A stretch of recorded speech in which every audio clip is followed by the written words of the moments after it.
As being reported by WWE Network, their own website, there's going to be a pre-show match to go along with the WrestleMania 31 extravaganza, to go with the WrestleMania 31 pay-per-view.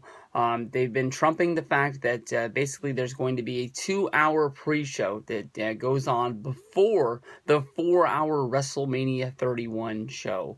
We knew that there was going to be some sort of attraction to get you not only to tune into the WWE Network and try to pump yourself up to get ready for WrestleMania 31. This is probably going to be nothing more than a whole lot of talking and just basically watching a lot of the vignettes and sort of previews that they've been showing on Monday Night Raw and SmackDown for the past few weeks, making you see maybe everything that you missed along the way, or maybe everything that you've already seen, in order to get you tied up to all of the storylines that would be played out on the show. What is being basically advertised as the match that is going to happen at the WrestleMania 31 kickoff pre-show is going to be a WWE Tag Team match featuring Kid and Cesaro, your WWE Tag Team Champions right now, going up against The New Day, Los Matadores, and The Usos.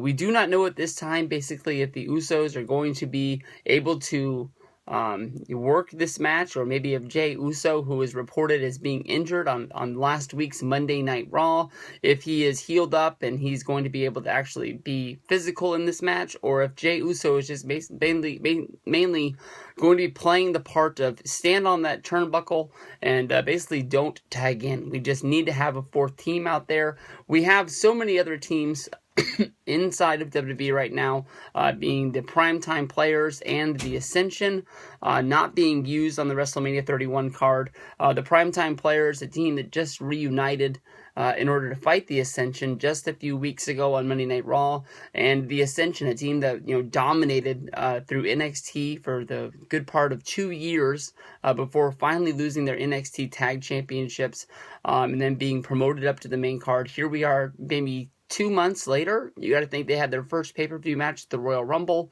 They're being put on the back burner, and really nothing in sight for these guys. Honestly, in my mind, when you think about the Ascension, you think about the the Raw reunion show that happened, basically with Scott Hall and Kevin Nash, two guys that, Scott Hall went into the WWE Hall of Fame last year. Kevin Nash, a guy that's going to be going into the WWE Hall of Fame this year, running down and talking about the then newly debuted The Ascension, how much they didn't matter in the long scheme of things. Hall and Nash, two guys that really haven't wrestled on the grand stage of them all in a couple of years. I mean, Kevin Nash at least was relevant in, I believe, 2011, having the TLC match. It was more than likely probably his last biggest wrestling match. I know that he does wrestle independents, but I haven't been to those shows. But how much do you think he's really trying on them? Scott Hall is the guy that, honestly, in my mind, hasn't really worked a full style of matches since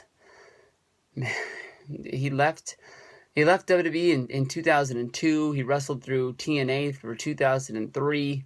He had that brief cup of coffee coming back in 2010. But even for him, it's been a few years. The Ascension just coming out of developmental. Honestly, should have been able to kill those guys, even with the New Age Outlaws, even with the APA inside of there. They just basically got put into the ground, and it was over and done with for those guys. It doesn't matter to me. When you look at this, Cesaro and Kid looked like they were going to be a great tag team and a great part of the WWE. I'm a big fan of the New Day. I know that they have a lot of doubters out there, people thinking that they can't get the job done. Los Matadores, a team that was a part of the WrestleMania 30 pre-show in the tag team match as well. I don't believe they've won a match except for the one match that got them hyped up for the WrestleMania tag match since last year. I can't think of the Matadors getting a win on any of the shows that I watched. Monday Night Raw, SmackDown, every once in a while it turned into main events and they would be on there, but I never saw them win a match.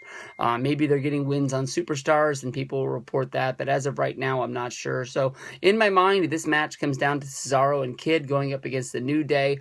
I think that they were already hyping up, trying to get to that point anyways, with, Cesaro and Tyson Kidd stealing the claps.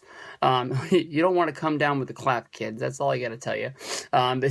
Between them and the New Day, when it comes down to it, I like the New Day. I want to see people think that these guys actually do mean something in the long run.